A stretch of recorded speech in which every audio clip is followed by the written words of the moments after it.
TPCSI fans, you want to revolutionize your sports investing habits? Allow me to tell you about WagerWire. WagerWire is an app that helps you become a superior bettor by allowing you to sync all your sports books and track all your bets in one place. See your current action, your betting history, and stats. You could also sign up for sports books and collect bonus offers. Follow them at WagerWire on X, as it's the best account on the platform. Head to App Store or Play Store now and search WagerWire and download the app.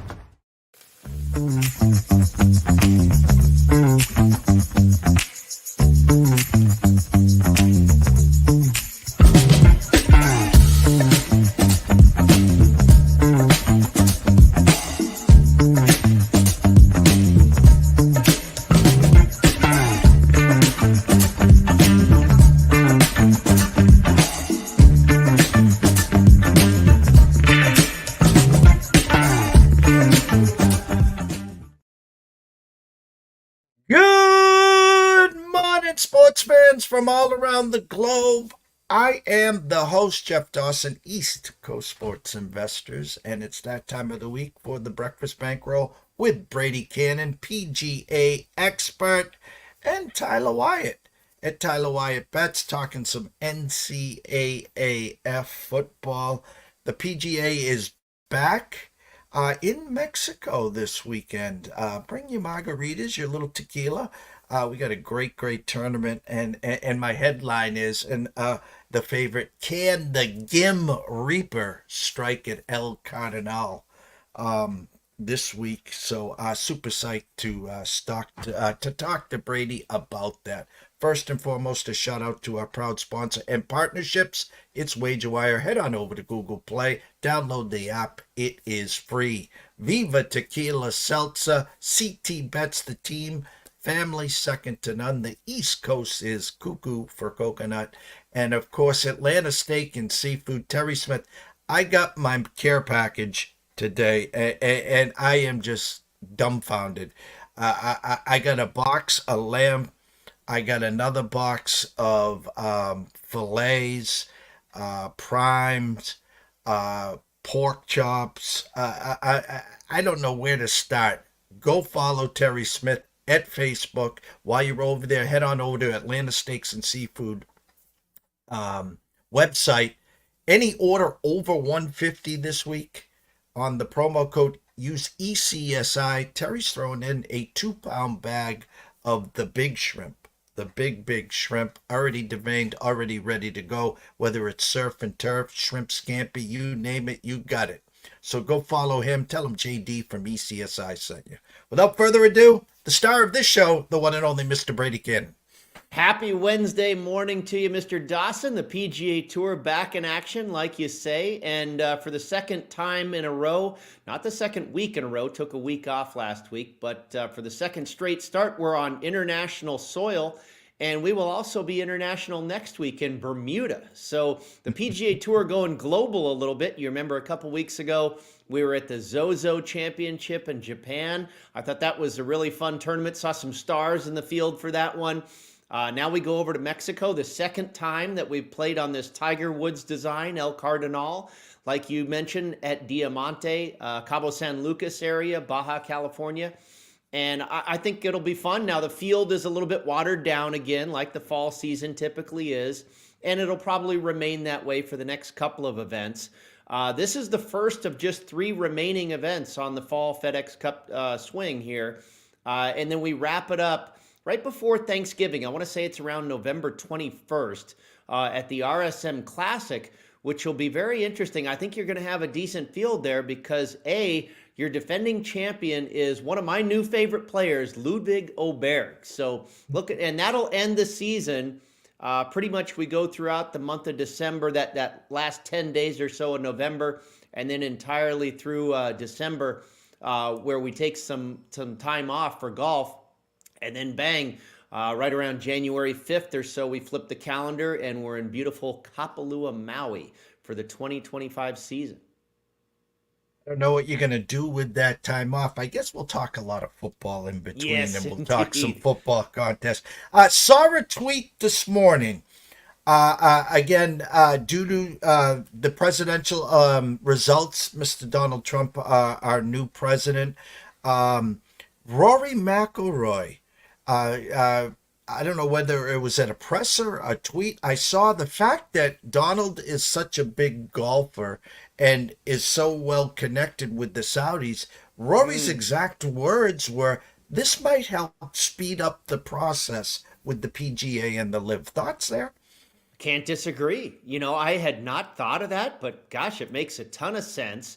And Trump is, he's supported by a lot of those guys like Jack Nicklaus. Even Greg Norman, I believe, is a Trump guy. So maybe, yeah, we can get these two sides together. I've heard the talks have been going on, as we speak. I it's hard to dig up information on that stuff. They seem pretty tight-lipped on this, and we haven't really gotten a lot of information for what seems like a couple of years now. We just hear that they're talking, and it's going slow. But yeah, no, that might accelerate it. That would make some sense, and gosh, I hope so. And that's one thing we know about Trump. He's a deal maker.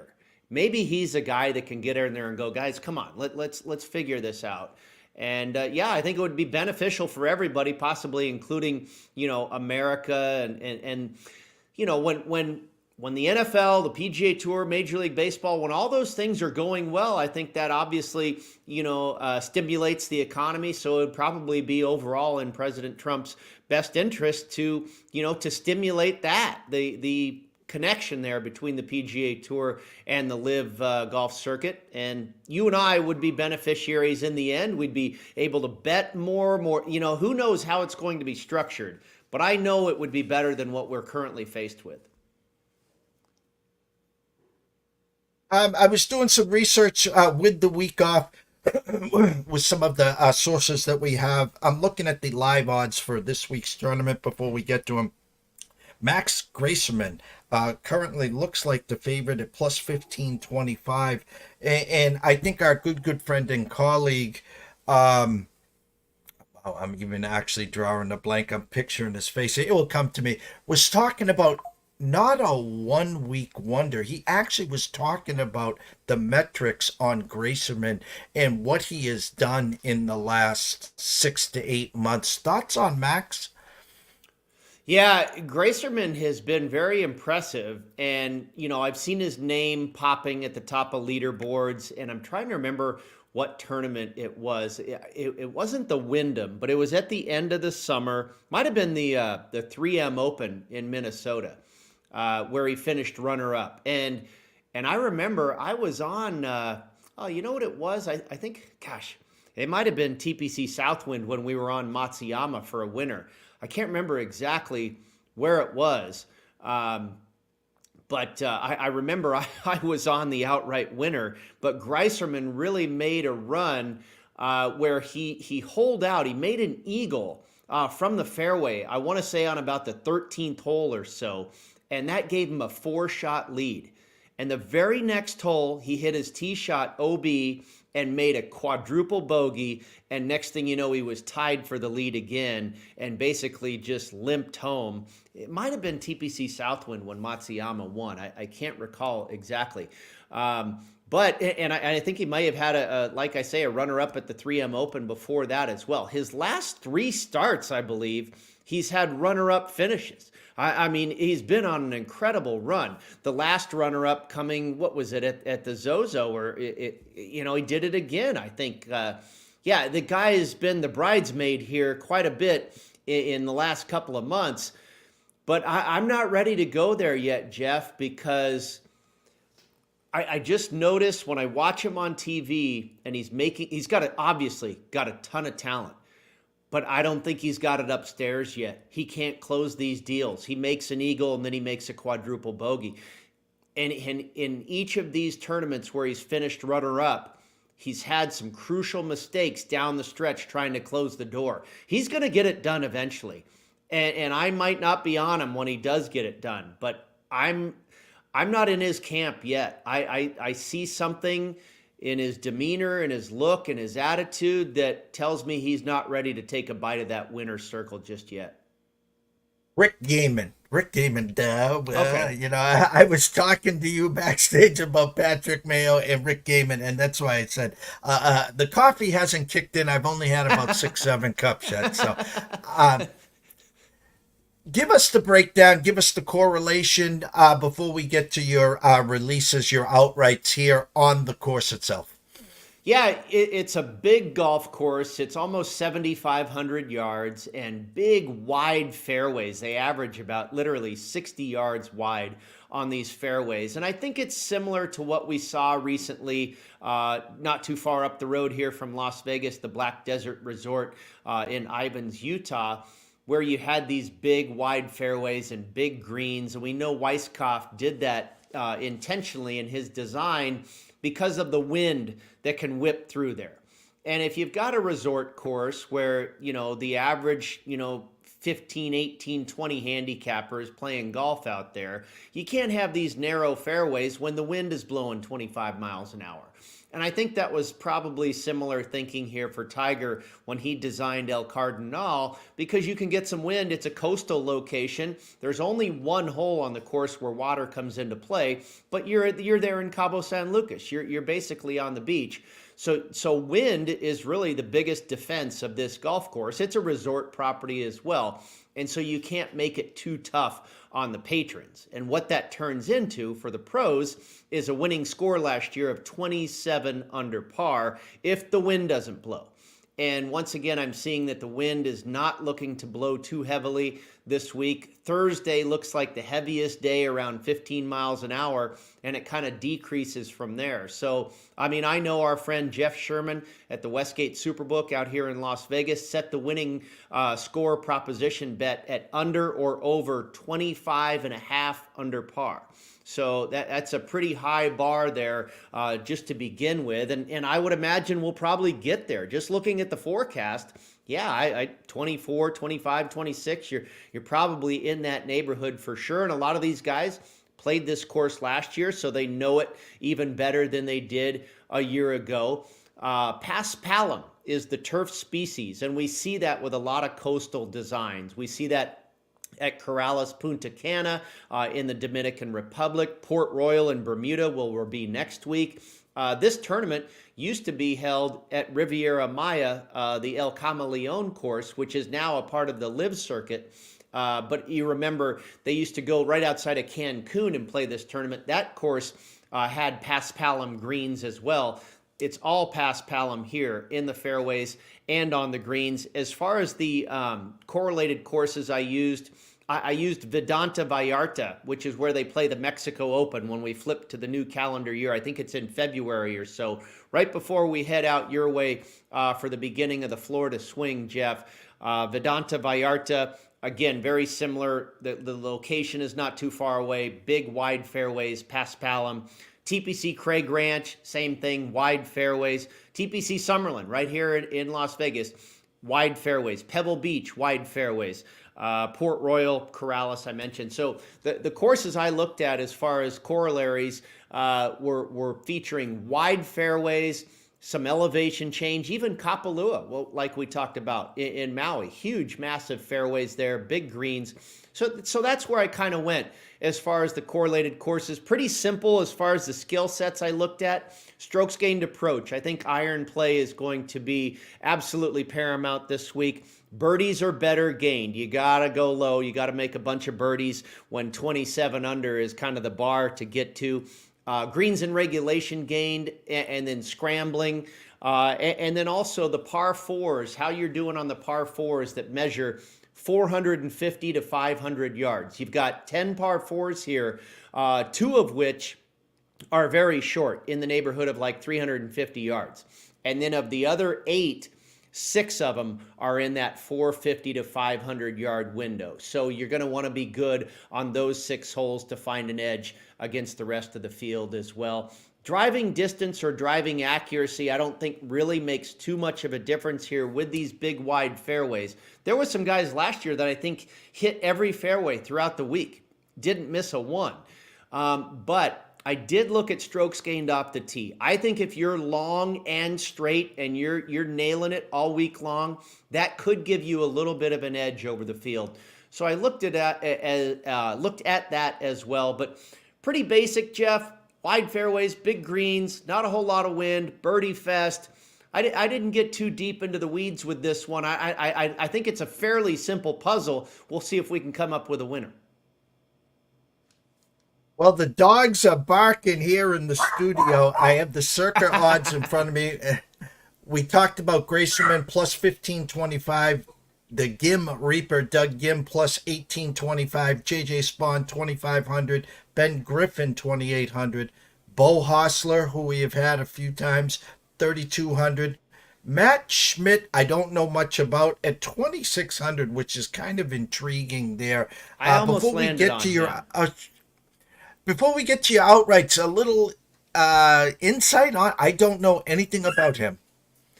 Primarily, or was anyway, primarily a European Tour player. Matty Schmid, a German kid. Very good player. And it's been about the last year and a half that he has been focusing, just about 100% on playing on the PGA Tour rather than the DP World Tour. And he was a guy that caught my eye early in this week. And I took a hard look at him, but ultimately I did not land on him. One of my good friends, Dave Tyndall, over in the UK, an extremely well-respected golf tipster. He is on Matty Schmid this week. I'm not going to argue it, and we could very well see him at the top of the leaderboard. But he flashed, I think it was at the Zozo. He's had a couple of, I think, top 5 finishes in a row. So the form looks pretty good. But I thought he kind of went too far over the edge. I think it was the final round at the Zozo. He shot 62. And I was like, whoa, okay, that's really what got him into the top 5. Is something that extreme going to hold? And again, looking at the stats, I believe the guy is primarily a ball striker and a driver of the golf ball, which is not going to hurt this week. But I think the putting is not necessarily a strength. And you've got to, and putting is volatile. We've talked about that. You can be a bad putter and get hot for a few days and win a golf tournament. But I went with guys that are better putters and tend to, get hot with the flat stick. And again, Matty Schmid makes a ton of sense, and it's not surprising to see the price getting beaten up there a little bit at Circa, but was probably my first one out on the card this week. My last one out, I should say. Well, the fairway is yours. Let's hear your outright. Okay, so we've been on this guy, I think, once before in the fall FedEx Cup swing, and I'm going back to the well with Ben Griffin at 28-1, and he is certainly one of the better players in this field. Another thing it's time to start thinking about is when we get to that RSM Classic in a few weeks that I mentioned, you have to be 125th or better in the FedEx Cup standings to retain your tour card for 2025. There's also an incentive for the guys that are 51st, between 51 and 60 in the FedEx Cup points ranking. If you fall in that window, the top 50 are already in.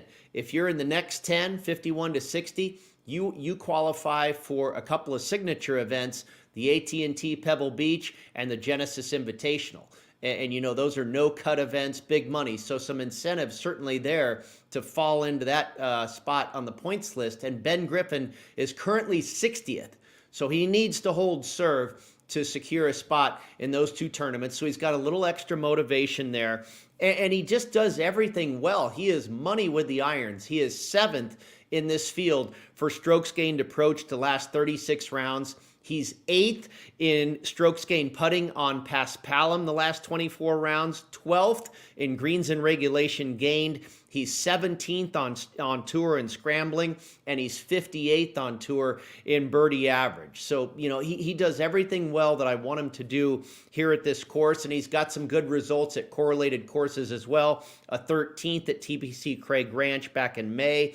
And the form. Good at the John Deere back in July, 7th at the Wyndham back in August, And then the Black Desert Championship, we talked about the Black Desert Resort up in Utah. Huge fairways, greens, the wind, very similar. He took 11th there back in October. And then, by the way, at the Zozo, he finished the weekend with a 66-64. So I like that a little bit better than Schmid. Consistency rather than an outlier of a 62 kind of out of nowhere. I like Griffin with that steady 66-64 to close out in Japan a couple weeks ago. So I grabbed him at 28-1. And then Harris English, 2 straight top 10 finishes at 2 of our correlated courses in Utah and also right here in Las Vegas at TPC Summerlin. He is also in that 51-60 window. He's 53rd currently in those FedEx Cup standings, so he's sitting pretty. Shouldn't lose his spot, but he knows that he has to continue to play well for the next few weeks. Excellent off the tee. He hits it long and straight. And I mentioned I don't think distance or accuracy is necessarily at a premium here, but I think Harris English is such a good driver of the golf ball. He's going to give himself opportunities where he's a tremendous putter and a tremendous scrambler. And like I said, he is in really good form right now. And let's be honest, Jeff, you know Harris English. This guy is arguably the most accomplished player in the field. He's been on Ryder Cup teams. You know, he's contended in major championships. If you look at the stats, they're not going to tell you that he's the best player in this field. But this guy's a tour veteran who's been around and has had, I think, 4 or 5 tour wins already, which is 4 or 5 more than most of the guys in this field. So I like the way he's playing. And I like his history. He's won at Kapalua. He's won at Mayakoba and also finished 5th there twice. And oh, by the way, in 2018, he also finished 5th at Corrales Punta Cana. So he's shown a real affinity for this Paspalum surface in the past in his career as well. And then I went to Sam Stevens. And by the way, English was at 33-1. Sam Stevens at 36-1. A guy that I have never bet on before, just started to catch my eye. And, you know, when you get these watered down fields, I see his name continuing to show up. He's played in 27 events this year. He's made the cut in 22. He's finished top 20 6 times. He's played 4 times in this FedEx Cup Fall Swing, and he's finished top 40 in each and every one, made the cut all 4 times. He bangs it off the tees, 8th in this field for strokes gained off the tee the last 36 rounds, 14th in the field for birdies or better gained, 15th in scrambling, and he's 31st on tour in strokes gained putting, and he finished 3rd last year at Corrales Punta Cana. He's at 36-1. And you think about that. Sam Stevens, right? I mean, if this guy's playing at the Genesis Invitational, he's going to be 150-1 or something like that. 36-1 tells you, I think the odds makers are like, this guy's a pretty good player amongst a watered down field. And yeah, I mean, the results as of late show that this kid is kind of an up and comer, and maybe he'll flash this week. We'll see. He's got all the tools that I like at this golf course. And then finally, my long shot, 85-1 on Carson Young. Not Cameron Young, who's in this field. We all know Cam Young, right? This guy, Mr. Runner-Up, has finished runner-up on tour, I think, 8 times and is one hell of a player. He's in this field this week. He's one of the favorites in the neighborhood of 20-1. But I went with Carson Young at 85-1. He's coming off an 11th place finish in Utah. He's also got an 8th and a 15th in Puerto Vallarta at Vedanta Vallarta at the Mexico Open. Was 9th here last year at El Cardonal at this tournament. And he's got all the tools. Again, he's very efficient off the tee. He's not a bomber. He is definitely a driving accuracy specialist.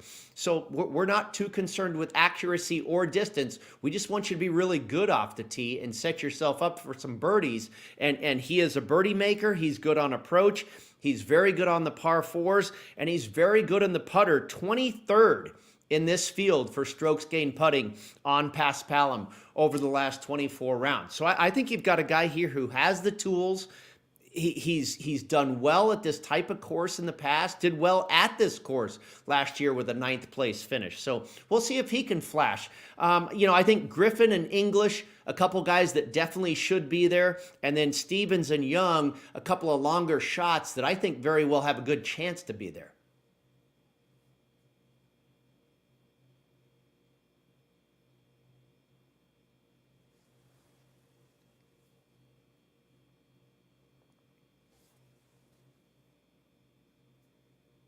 I'm not hearing you, Jeff. I'm sorry.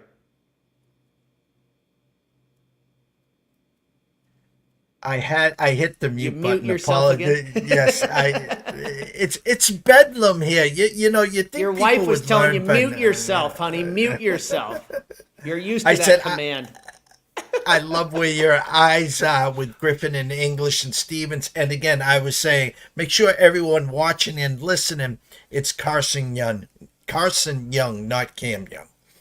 Yeah, I heard somebody on Sports Grid yesterday, my good friend Mike Carver and Keith Stewart were talking about, Carson Young and Cameron Young. And we're like, why is Cameron Young, they were asking, why is Cameron Young at this tournament? And you're like, well, you know what? Maybe he said, hey, this is the fall season. It's kind of the off season. Let's get the family together and let's go to Cabo San Lucas and I'll play in the tournament. It's possible that he's doing this just for a vacation.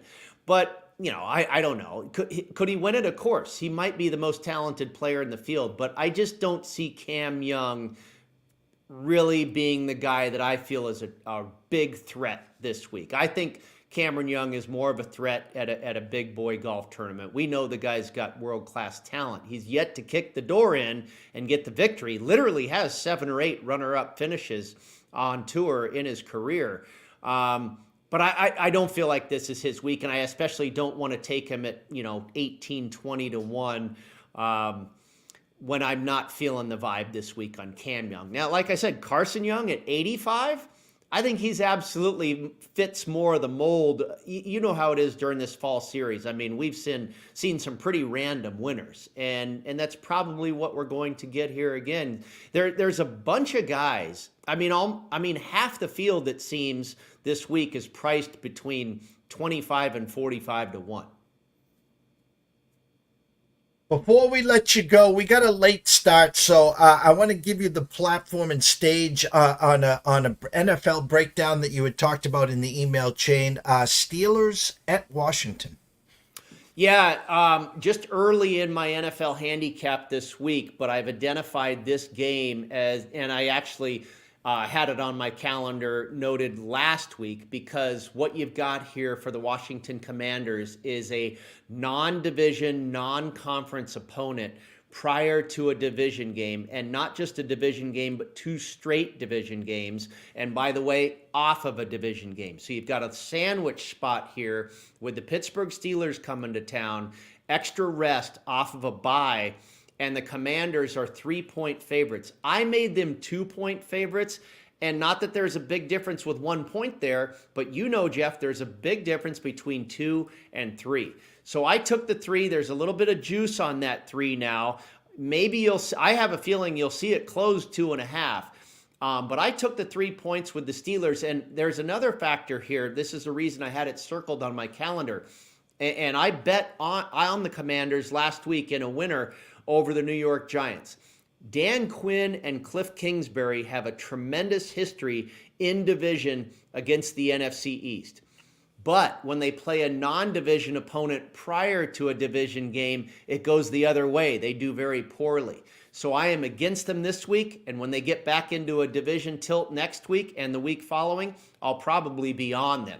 But I'm going to go against the Commanders, take the 3 points, and go with Mike Tomlin and the Steelers this week. Roller was going the whole time. We have some last weekend's recap there. Everyone knows to follow you on X or Twitter at Las Vegas Golfer, and of course on the Sports Grid. But we always end here, this segment, telling everyone what your schedule is on the Sports Grid and where they can find your written work. Yeah, I expect to be on Sports Grid about 7:30 p.m. this evening. We'll do a little preview of the golf tournament, maybe a little NFL as well. Then I'll be again on at 10 p.m. Eastern with Gabe Morency and Cam Stewart. And then, of course, over the weekend, and I know we won't have you this weekend to join us. You'll be out at the Boston College game.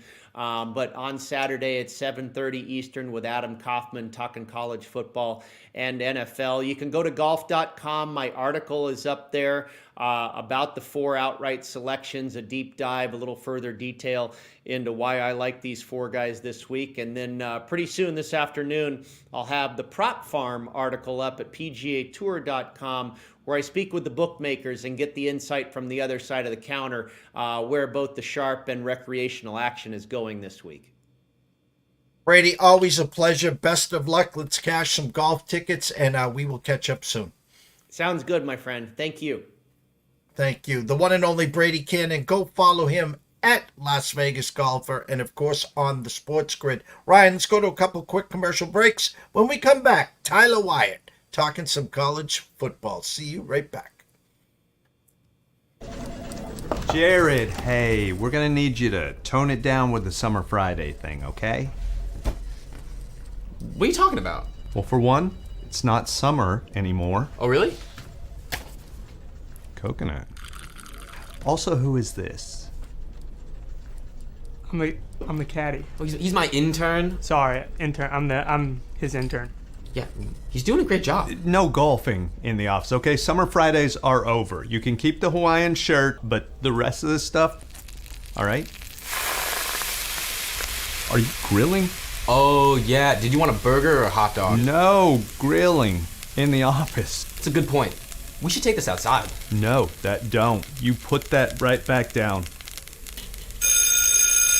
Yo, it's all in the hips. Oh, dude, come on, we gotta go. Let's go.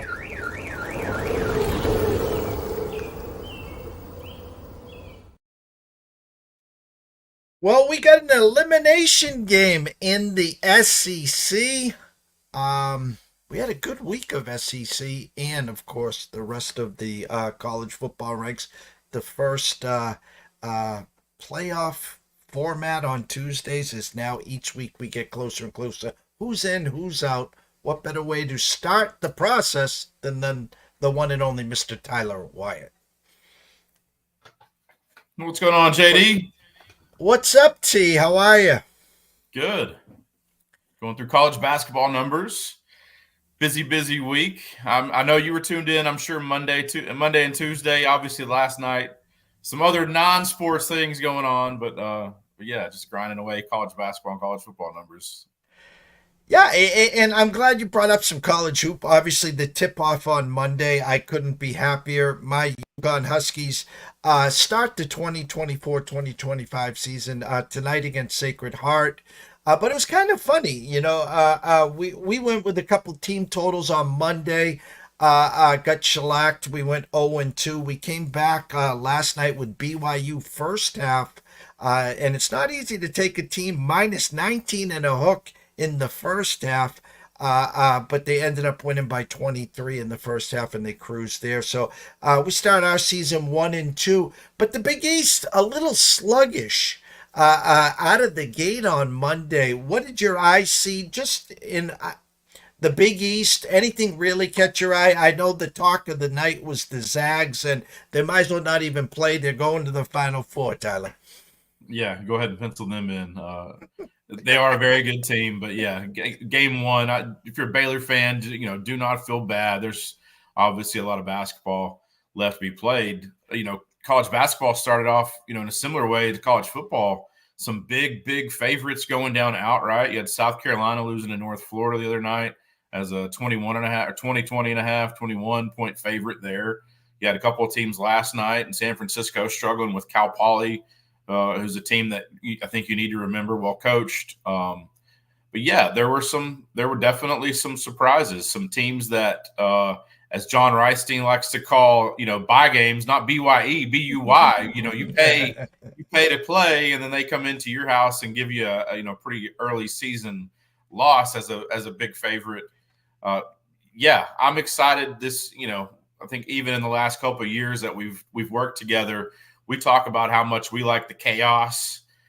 This season, if we're very early in, but if this, first couple of nights of games is any indication, this could set up for, one of the most exciting college basketball seasons of all time. And we talked about the NIL, how much it had affected college football. I think we may see a trickle down in how it affects the college basketball season in a really quick way.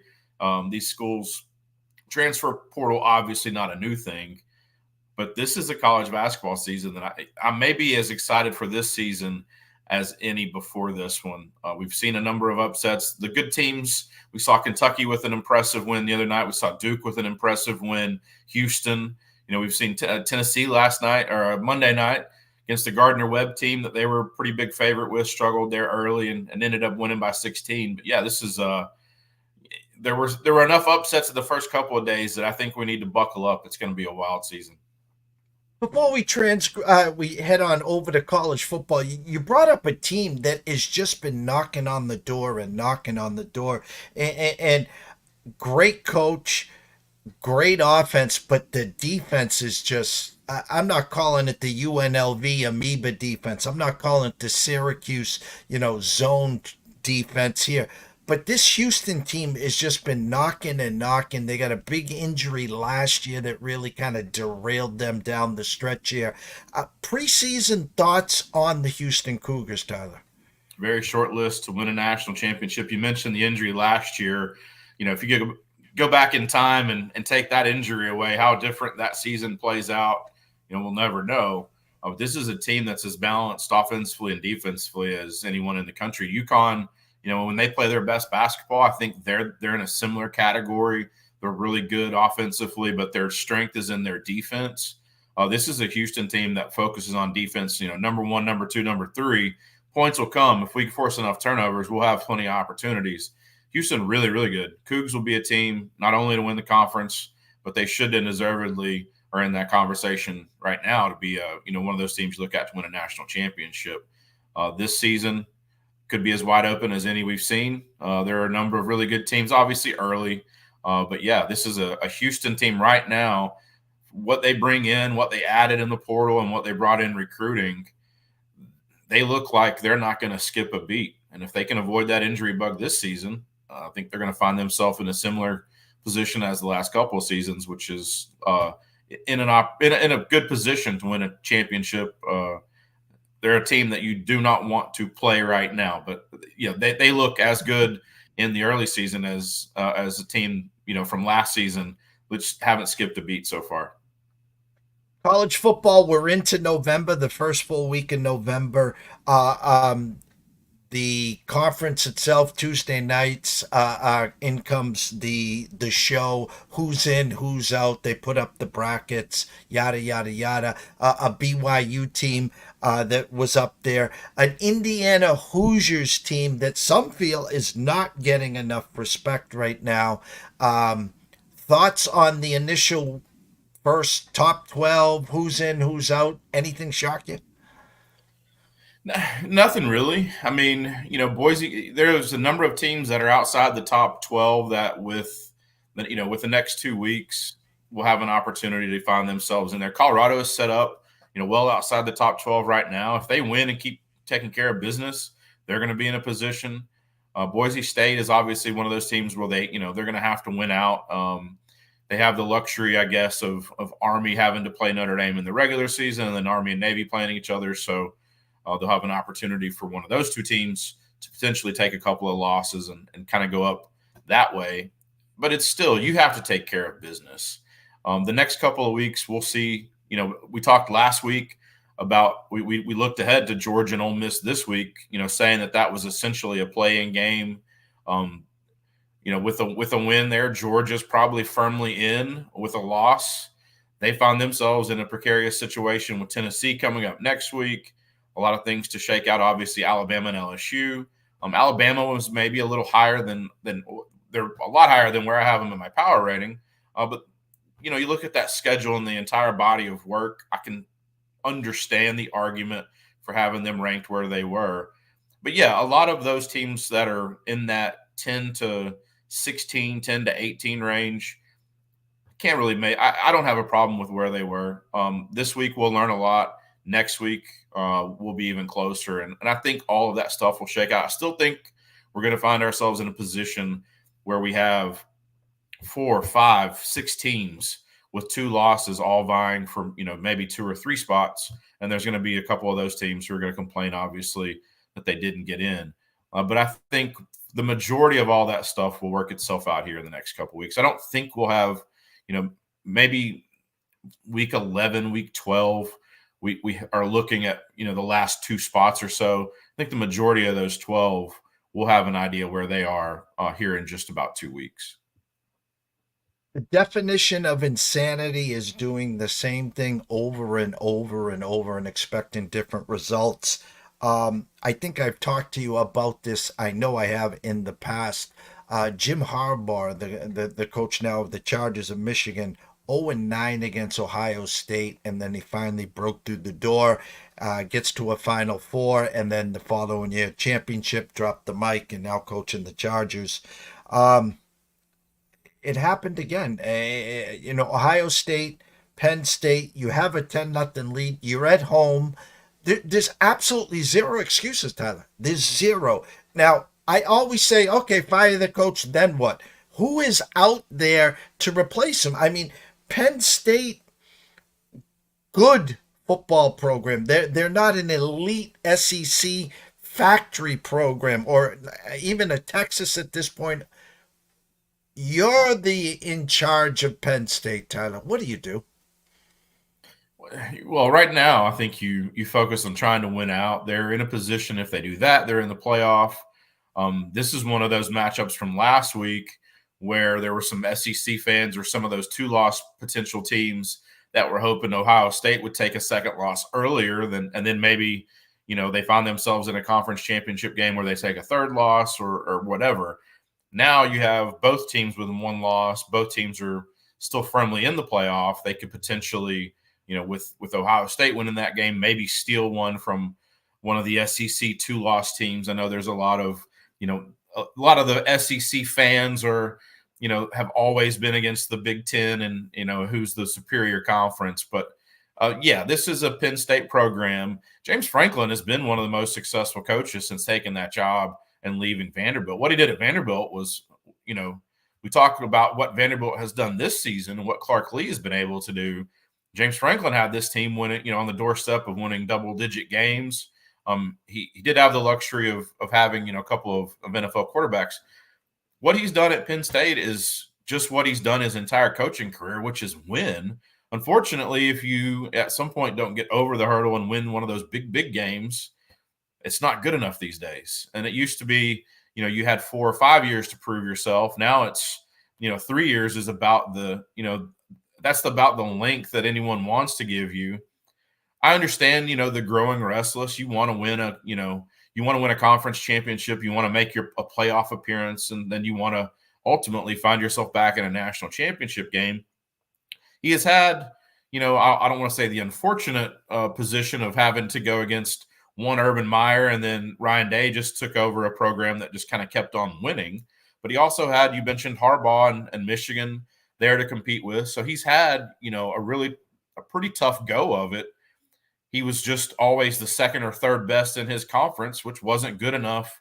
Now that we have the 12-team playoff, maybe we see, our playoff appearances are, I don't want to call them Final Fours, but, are advancing in the playoff. Is that, good enough to appease fan bases? Whereas it used to be, we're not in a national championship game, so we have to go another direction. It'll be interesting to see how they handle that, because you're right. I don't know who you go get. There are a number of great coaches out there. There are a number of up-and-comers, but there's none that I could say with any great amount of confidence that would be any better or win more games than James Franklin. I think at some point you do make a change just because you have to try something different. But with what he's done and his track record at Penn State to date, I think you just have to hope that he figures it out. You wait obviously till this season is over and see what happens. Their season not over yet. It was a well-coached game.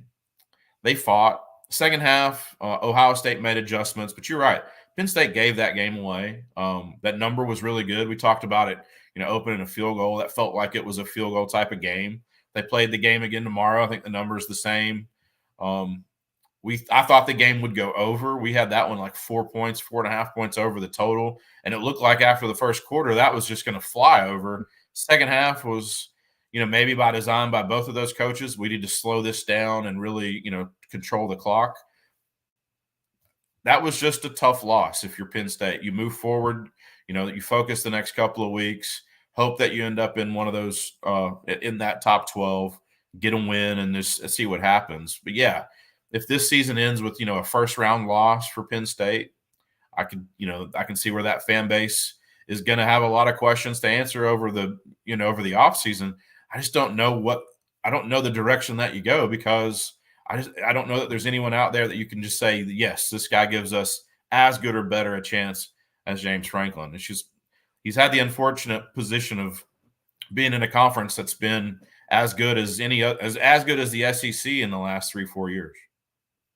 And it's funny, for me growing up as a kid, January 1st, there was a handful of early games. And then, of course, at 5 o'clock was the granddaddy of them all. It was Keith Jackson. Of course, it's the Rose Bowl. So now the way it was situated, if you didn't get to the Final Four, as long as you got to the Rose Bowl, you had a hell of a season, and there was someone from the Big Ten that's going to be there. Now the bowl games don't matter, and it's gone from the Final Four to the Final 12. With that loss, of course, they're still positioned, but again, this year, you added Oregon, you added a USC.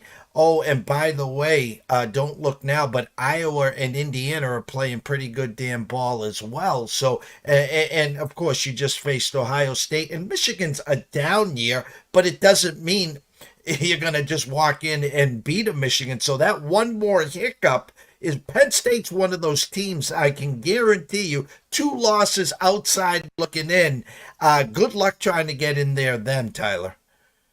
Yeah, I mean, their schedule the rest of the season, obviously at home against Washington this week, big favorite, at Purdue, at Minnesota, and then they get Maryland to end. So they're going to be comfortable favorites, the next 4 weeks. So they're right now positioned to end the season at 11-1. It's kind of comical that we consider that to be a disappointing season, but that's just where we are.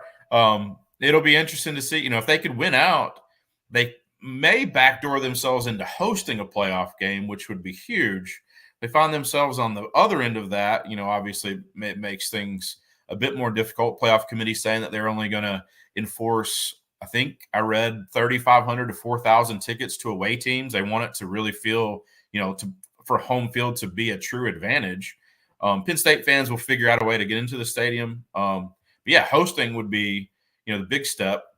Washington, it's a team that has had a disappointing season, but you still have to focus. They have the luxury of playing that one at home, so I don't think they slip up there. It's a Purdue team, it doesn't scare you to go to Purdue with what they've done this season, but, you don't have to go back too far to see Illinois, struggle and have to win an overtime game against Purdue there. Minnesota has played some better football now, 6-3 on the season. This was, a Minnesota team at, 4 or 5 weeks in. There were a lot of people on those message boards that I read who were ready to make a change with PJ Fleck. They were tired of hearing, they wanted to see the boat row. They didn't want to hear about it. This is a Minnesota team that, now is maybe not necessarily an easy out. But yeah, Penn State, they went out. This season, I think, is still a success. The playoffs will shake out, and where they end up playing their first-round playoff game, we'll have to wait and see. If James Franklin wins 1 or 2 in the playoffs, I don't know how you could look at this season. As a non-Penn State fan, I would look at it and say that's a successful season. There's only going to be one team that can look back and say we were the champion. So, was there 134 disappointing seasons? I mean, I understand that championships are that's the peak. That's where you start, when you start defining success. Multiple wins in a playoff scenario in the first year wouldn't be a bad consolation prize, in my opinion. Before we get to your selection and leans for this weekend, obviously everyone go follow Tyler at Tyler Wyatt Betts. At Odds Culture. He's here every Wednesday around 11:30 or 11:35. Moving forward, again, we'll be talking college hoops and, of course, college football. SEC, of course, my preseason flop. Look out for Lane Kiffin. Look out for Jackson Dart, and then playing grab ass most of the year. I've been on a lot of their team totals, cashed a few, but they've got me a few times. Left them on the decks. Of course, I think they had it by halftime. Might have peaked the game too early. Kind of a elimination spot for them. Kind of sort of need that upset against Georgia, hosting Georgia, and the true elimination game. 2-loss Alabama, currently 3-point favorites, heading into LSU to face the 2-loss LSU Tigers. Thoughts on either one? Any, I mean, both road favorites. I mean, I can see people saying, hey, I'll take both home dogs. I think one will get them. Or is this going to be Chalk City, you think? Our number on the Georgia game was 2.1, so a little under 3, but not too far off. Total was our projected total 57.5, so field goal over total. Circa open 54.5. I think now I just on the odds screen 55 is up, and still stuck on 3. I don't think we see a change there. It's probably where that number closes. If Georgia plays like they did in the first half against Florida, this will be a game that they lose at Ole Miss, because this is an Ole Miss team that is, light years ahead of Florida offensively. If Ole Miss plays like they did the first half against Kentucky, Georgia will run away with this. So this is, two teams that have been in really poor form and in really good form throughout this season. Lane Kiffin will have them focused. This should be a really, really good offensive game. I don't think that Ole Miss defense statistically was really good the first 5 or 6 weeks. I think a lot of that was just by the lack of strength in the schedule. This is a must win. You called that one. Georgia maybe with a loss could still get in with the win over Tennessee, and then maybe they need some help there. Would depend on how the SEC and the conference championship game shook out, I think, at that point. But yeah, Georgia can't afford to slip up either. I think Georgia gets the win. Not a play for us either on the total or on the side. But yeah, both of those games I think are chalk. I would like to see chaos. I want to see one of the dogs at least win there. Jackson Dart has looked really good the last couple of weeks. Looked really, really good 2 weeks ago. It's a Georgia team that in the second half, looked really good against Florida, but this is not a great Florida team. So it's a couple of games in a row that Georgia, has been slow out of the gate. They're a month removed from a Mississippi State team that was, really overly competitive in a game that they shouldn't have been. So this is a Georgia team that has to shore up some things defensively and offensively. Can't afford to throw interceptions. If Beck turns the ball over like he did in the Florida game, or like he's done in the games that they struggle, they will lose this game outright. I think they'll be focused, though. I think Kirby has this team focused. This should be one of the, I don't know that it's going to be an instant classic type of game, but it should be a good football game. I think Georgia comes back and wins in the second half and ultimately leaves with a really tough win. Shout out to Richard Poplis watching us from Connecticut. He says, great show, great job, Tyler. Go Huskies, go, I say. Elimination game, Alabama, LSU, gun to your head, no money on the line here. Who is out and who is in if you had Biff's Almanac moving into next Wednesday? Our number was 5.3, so it was 2.3 points over where Circa opened at 3. They opened their total 58.5. I had 59 and change, so pretty in line with the total there. Alabama has been as up and down as any team in college football. LSU, this was a team that, at times has looked like they're capable of being one of the better teams in the conference, and then in other games they look like, they just don't know what's going on. The luxury of playing this one at night in Baton Rouge will help. This is one of those where I look at the model and say, I kind of disagree with it. I'll still invest financially in the model, and I'll take Alabama at 3 because my number says that I have a considerable edge, or at least in our opinion, we have a considerable edge. But that is a tough place to play. That atmosphere will be rocking. Alabama will have to earn that one. If Alabama loses this one, it's not easy to be the head coach, obviously, at the University of Alabama. Nick Saban, when you win that many national championships, you can afford to lose, I guess, here and there. But they're, we talked that they were in uncharted territory with 2 losses halfway through a season. If they were to lose this one and get to 3 losses with still, Auburn, the game now looks a little tougher. The rivalry game, obviously, every year is tough, but, Auburn has showed a bit more fight here the last couple of weeks. This is a team that might be knocking on 4 losses. Is something that we haven't, you have to go back to, I think 2007 Saban would be the last 4 or at least 4 loss season. I will take the model and trust it, but this is a game that Alabama cannot afford. They can't afford to screw up at all. This is an LSU team offensively really, really good. I think there should be plenty of opportunity to points. Obviously, the total is near 60, so odds makers are expecting this one to be played, upper 20s, so it should be an exciting game. But yeah, this is I do not want to be Kalen DeBoer going to LSU to have to play this game. They'll have to earn all of this one. We'll have to wait and see if our number on this one turns out to be an accurate one. Ryan, one quick commercial when we come back. Everyone grab your pens and pencils, your notepads, your scorecards. We're going to have Tyler Wyatt's selections right after this commercial.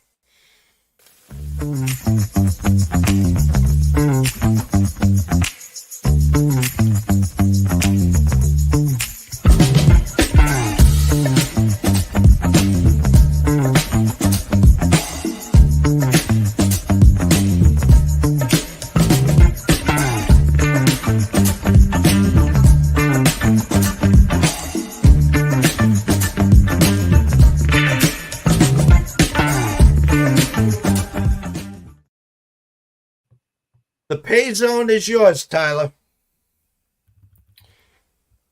First game is a game we get tomorrow. It's a Friday night game. Appalachian State, Coastal Carolina. That number circa opened at 63. Came down half a point right now on the odd screen, 62.5. We have a 58.1 projected, taking under in Appalachian State, Coastal Carolina. Second game, Cal and Wake Forest. Total open 54 at circa. See that one at 55. Our total 51.7. So we're playing under in 2 straight games. Rice and Memphis. Number open 10.5. It's a 9 p.m. Game on Friday. Our number 16.3. Circa now down to 9. So we're a touchdown over market there. New Mexico at San Diego State, 10:30. Tomorrow, our total on that game, 60.1. Circa open 69. We played under. Still playable, I think, at 66.5. They've dropped that one considerably. Still think 66.5 is a good number to play under. And then we go to Indiana, one of those teams you mentioned, a Michigan team that doesn't have a lot to play for. We'll say that. Indiana offensively has been one of the better teams, most efficient teams in all of college football. Opened as a 13-point favorite at circa, total 46.5. That number went up to 14 and total went up to 50. We have Indiana, though, 8.4, so 6 points under market. We're back in Michigan at 14. I think 14 is a playable number there. Oregon State at San Jose. Oregon State at home against San Jose State. Circa opens at 3.5, total at 52. Our number 6.7 in favor of Oregon State. And then last game there is Tennessee. Circa opens 24 and 58.5. They go to 23.5 right now. It looks like in total 61. Our number on this game, 27.3. So Tennessee with a big, big win against a Mississippi State team. It's, teams that are questioning their coaching hires. I think a lot of people in Mississippi State thought this would be more than a 1-win Mississippi State program. They have no chance of winning this Saturday. So going to have to find a win here the last 3 weeks of the season. Tennessee, I think, big win. That offense is close to breaking out.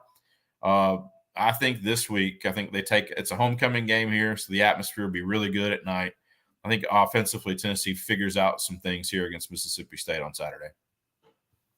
Well, I do think Mississippi State was peaking just a little, man. They were playing grab ass with UMass. If they lost to UMass, that coach and rest of the staff better have just walked into the locker room, grabbed their stuff, and said, hey, mail me my last check. Yeah. But we'll be interested. I'm rooting for those Vols Tyler, as always, we can't thank you enough. Double duty now with college football, college basketball. Go Huskies, go tonight. Be keeping my eyes on Coach Cal, obviously at Arkansas. Have a great week. If you go and do any casinos, crack some aces, will you, my brother? I'll do it just for you. I'll do it. Thank you so much. The one and only Tyler Wyatt. Go follow him at Tyler Wyatt Bets, at Odds Culture. Ryan, one more commercial and we'll wrap it up. Jared, hey, we're gonna need you to tone it down with the Summer Friday thing, okay? What are you talking about? Well, for one, it's not summer anymore. Oh, really? Coconut. Also, who is this? I'm the caddy. Oh, he's my intern. Sorry, intern. I'm his intern. Yeah, he's doing a great job. No golfing in the office, okay? Summer Fridays are over. You can keep the Hawaiian shirt, but the rest of this stuff, all right? Are you grilling? Oh, yeah. Did you want a burger or a hot dog? No, grilling in the office. It's a good point. We should take this outside. No, that don't. You put that right back down. Yo, it's all in the hips. Oh, dude, come on, we gotta go. Let's go.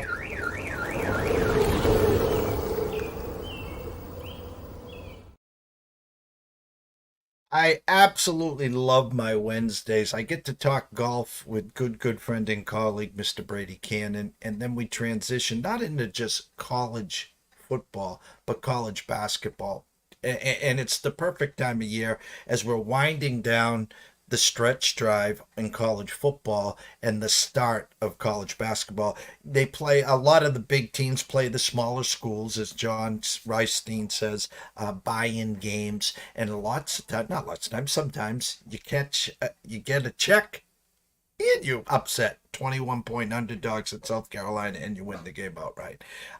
So absolutely love this time of year. Then in December, you start playing those Christmas tournaments. You're in Puerto Rico. You're playing on warships that Michigan State has done in a couple years. And you're in Hawaii for the Chamonix tournament, et cetera, et cetera. So listen, guys, make sure you tune in. Head on over to YouTube at East Coast Sports Investors. Subscribe. It's free.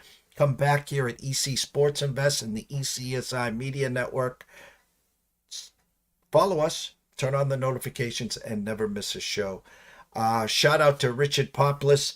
Thank you so much for joining us in Connecticut. Go Huskies tonight against Sacred Heart. I think Ken Palm has us winning by about 32 points. It will be interesting. Thanks to Ryan Shanklin, the man behind the glass. It's been a great show as always. 5 p.m. The closing bell is back. Myself and Riley Magnus will be here to get you caught up on the trade deadline in the NFL, tonight's market, and much more. Stay tuned. Have a great day.